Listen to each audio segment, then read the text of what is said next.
मैं रीना शर्मा आप सबको दिल से नमस्कार करती हूँ।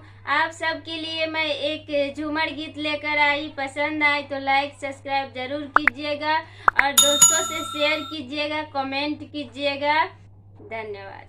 फूलबा ऐसन हमें शोभा लहलिए जगाई कहे दिहला जी मोरे राजा जगाई कहे दिहला जी मोरे राजा जगाई कहे दिहला।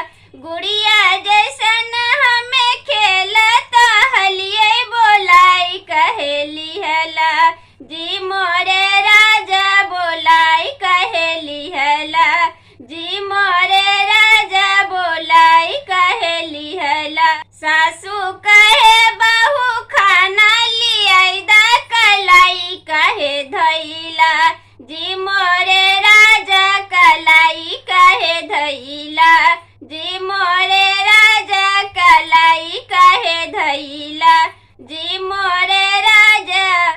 सासू